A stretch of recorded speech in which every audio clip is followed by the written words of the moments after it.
이번엔 또 촬영한다고 간만에 또 잘 됐네.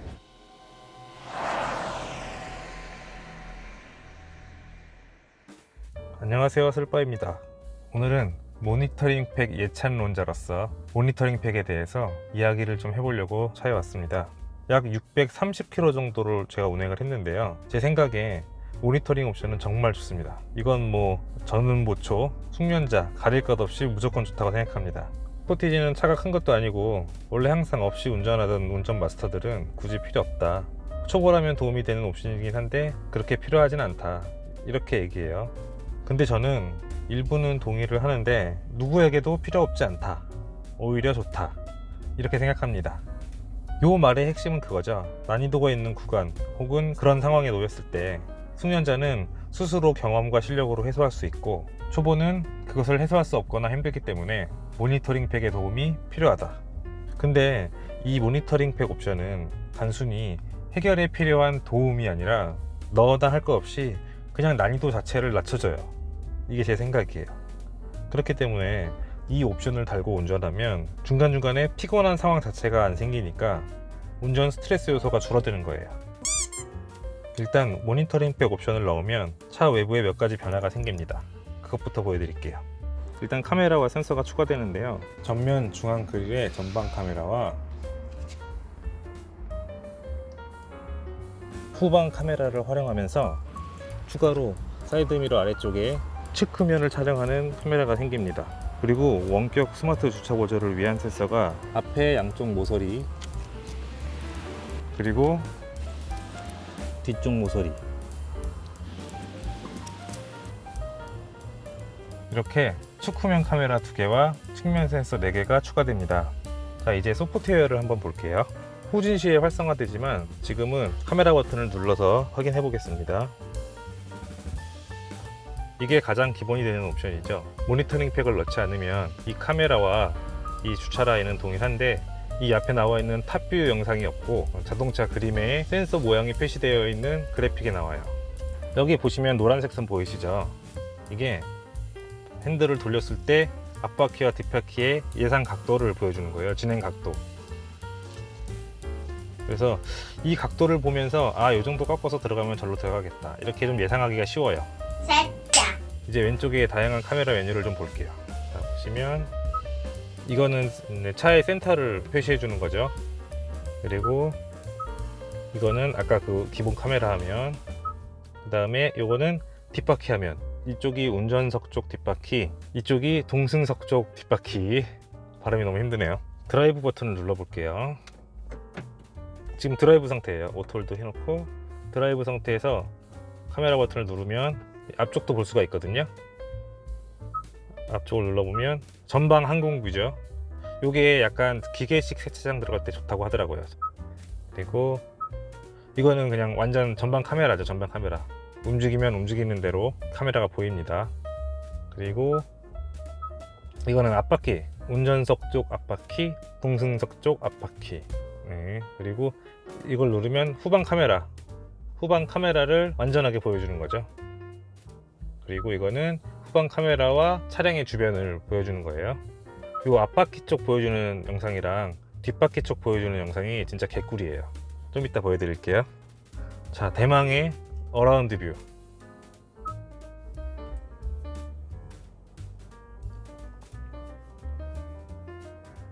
아주 화려하죠. 아주 화려합니다만 실제 운전 시에는 그다지 쓸모는 없어요. 그냥 간지용입니다. 저는 한 번도 이걸 보면서 운전을 해본 적은 없어요. 이거를 보는 방향을 제외하고는 결국엔 사각지대이기 때문에 잘 안 봐요. 그리고 여기는 설정, 이거는 똑같아요. 차량 설정에 들어가서 볼 수 있는 그 메뉴랑 똑같아요. 이제 모니터링 팩을 활용해서 왜 좋은지를 설명해 드릴게요. 이제 주차를 좀 할게요. 가장 쉬운 난이도의 주차 있잖아요. 그냥 양쪽에 차도 없고 주차 라인에만 집어넣으면 되는 거, 그거를 제가 한번 해보겠습니다. 실제로 주차를 한다는 가정하에 주차를 할 거예요. 여기서 시작할게요. 평소에 여기 주차장을 진입한다는 생각으로 이쪽 두 번째 칸에 넣을 건데요. 여기서 카메라가 딱 켜졌잖아요. 그러면 이렇게 대놓고 이 바퀴 동선이 보이잖아요. 그럼 이렇게 꺾어서 들어가면 저 안으로 들어가겠구나, 이 상태로.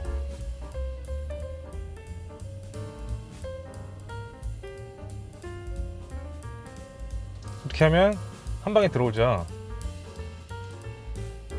지금 제가 여기 한 방에 들어올 수 있었던 이유가 요 노란색 바퀴의 동선, 지금 이렇게 회전을 했을 때 어느 방향으로 진행하게 될 것이다, 이걸 알려주잖아요. 그러니까 핸들을 좌우로 이렇게 미세하게 틀어가면서 너무 삐져나왔네 그러고 다시 넣고, 이럴 필요가 없는 거예요. 그런데 사실 많이 여러 번 왔다 갔다 하긴 하죠. 이번엔 또 촬영한다고 간만에 또 잘 됐네. 그 다음에는 이제 여기 앞에 하단에 전면 주차를 한번 해볼게요. 보통 연석에 붙일 때 차폭 바로 바깥에 있는 그런 사물이 아예 안 보이잖아요. 그게 완전 운전자한테는 사각지대잖아요. 근데 그거를 모니터링 팩이 커버해 줄 수 있습니다. 자, 주차해 볼게요. 자, 출발합니다. 지금 앞바퀴가 보여지는 상태예요. 자, 여기 연석 보이시죠? 이 연석이 보이니까 어렵지가 않은 거예요. 자, 이렇게 들어왔죠, 이렇게 한 방에. 근데 좀 삐뚤어졌네요. 뒤로 다시 갔다가 난 연석에 더 붙이겠어 하는 느낌으로 해볼게요.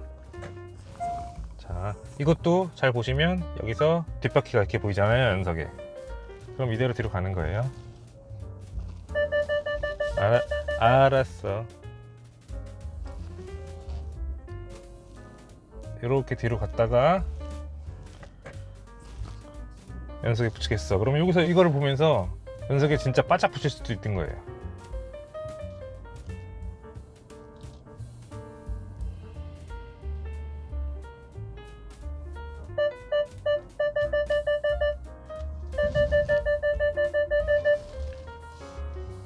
자, 이런 느낌으로 연석에 붙이기가 아주 수월하죠.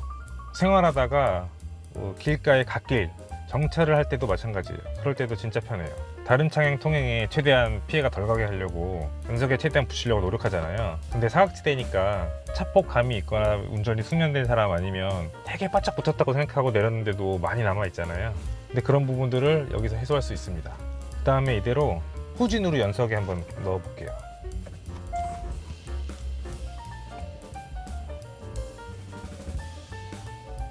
이거는 멀리서부터 가는 거라 더 바짝 붙일 수도 있겠네요.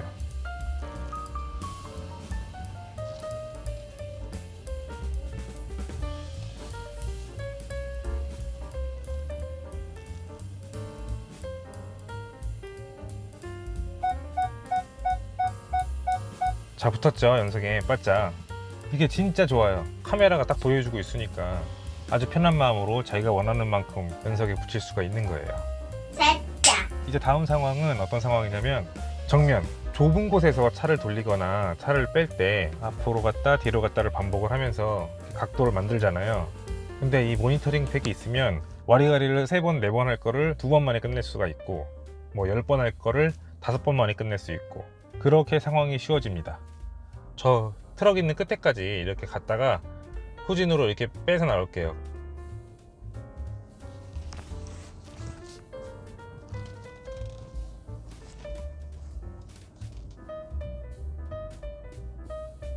지금 이 상황도 마찬가지예요. 이 앞에 연석이 있는데 내가 지금 이 카메라를 보면서 연석을 안 타고 있다는 걸 아니까 부담감 없이 그냥 들이미는 거예요. 만약에 없었으면 뒤로 한번 뺐을 수도 있어요. 부딪힐까봐. 여기 지금 이 상황에서는 이쪽 카메라에 좀 주시를 할 거예요. T자로 차를 빼야 되는데 어떡하지 할 때 이 카메라를 보면 지금 내 범퍼가 지금 어디까지 가는지 보이죠.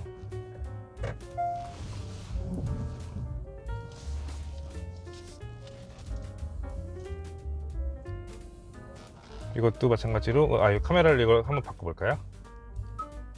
이렇게만 봐도 그냥 운전자 시야로 보면은 지금 앞에 있는 차가 닿을래나? 이렇게 생각할 수 있는데, 카메라를 보면 차이가 많다는 게 보이죠. 그러니까 앞에까지 갈 수 있는 거예요.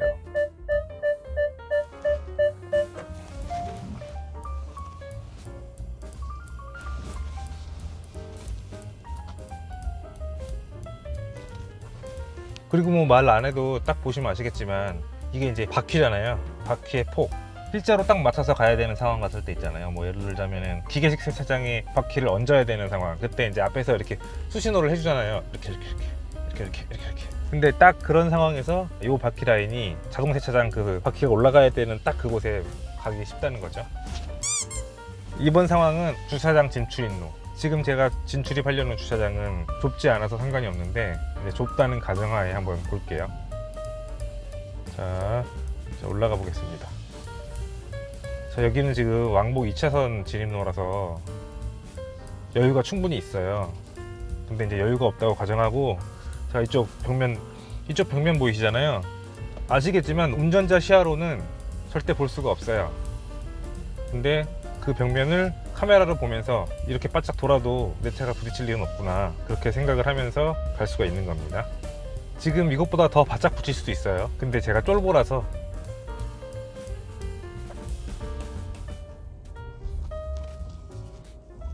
여기를 올라가기 위해서 집중하는 상황이면 상관없는데, 제가 말을 해야 되는 상황이기 때문에 더 바짝 붙이기는 좀 어렵네요. 제가 운전을 잘해서 이런 영상을 찍고 있는 건 아니기 때문에 아마 실생활에서는 여러 가지를 응용을 할 수 있겠죠. 제가 보여드린 몇 가지만 봐도 정말 모니터링 팩을 넣고 돈이 아깝지 않게 사용할 수 있을 것 같다는 그런 생각 들지 않나요? 근데 다만 사용하실 때 몇 가지 주의하실 게 좀 있어요. 축구용 카메라가 사이드미러 하단 쪽에 달려 있잖아요. 그래서 사실상 사이드미러의 높이 이상은 사각지대라고 보시면 되거든요. 예를 들자면 하단 쪽에서 이렇게 나무가 하나 있는데 그 나무에서 가지가 이렇게 가로로 뻗어 있다. 그러면 이 카메라로 봤을 때는 여기 나뭇가지가 없을 거예요. 왜냐면 항공뷰로 찍는 것처럼 착각을 일으키지만 사실은 그게 아니니까. 사람의 허리춤 이상은 보여지지 않는 거니까. 이것만 보고 뒤로 가다가 차를 긁어버리는 거예요. 그리고 카메라의 화각 부분 있잖아요. 4개의 카메라를 이어가지고 이렇게 마치 위성 카메라처럼 이런 느낌을 주는 건데, 화각과 화각 사이의 경계선에 좀 왜곡이 있어요. 화각 안에 있는 거는 바짝 붙어 있는데 화각 밖에 있으면 좀 덜 붙었다는 느낌을 줘요. 아직 덜 붙었네 하고 착각을 일으키고 더 연속적으로 붙이는 순간 이제 닿는 거예요. 이 두 가지를 좀 주의를 하셔서 카메라를 맹신해서 카메라만 보지 않고 카메라를 참고로 해서 내 눈과 거울로 조금 주변을 보면서 주차를 하셔야 됩니다. 자, 오늘의 결론. 모니터링 팩 옵션 좋습니다. 이게 얼마죠? 만약에 이 옵션에 대한 고민을 예산 문제 때문에 고민을 하시는 거라면 결국 가성비로 차를 사신다는 건데, 제가 뭐 꼭 넣어라 라고 말씀은 못 드리겠지만, 만약에 예산 문제로 고민하시는 게 아닌 이 옵션에 대한 가치, 돈을 지불한 만큼 이 옵션을 활용할 것이냐, 이걸로 고민을 하신다면 저는 꼭 넣으라고 말씀을 드리고 싶어요. 이 모니터링 팩 옵션이 스타일 옵션만큼이나 옵션 값을 투자를 했을 때 만족도가 정말 높다고 생각을 합니다. 그러니까 혹시라도 곧 계약을 하신다거나 계약한 지 얼마 안 되셨다, 근데 모니터링 팩을 넣지 않았다, 그러면 모니터링 팩 옵션을 넣으시고 좀 더 쾌적한, 좀 더 편안하게 운전을 하셨으면 좋겠습니다. 이상 모니터링 팩 예찬론자의 말이었고요. 영상이 도움이 되셨다면 구독과 좋아요 부탁드립니다. 영상 제작에 정말 큰 힘이 됩니다. 감사합니다.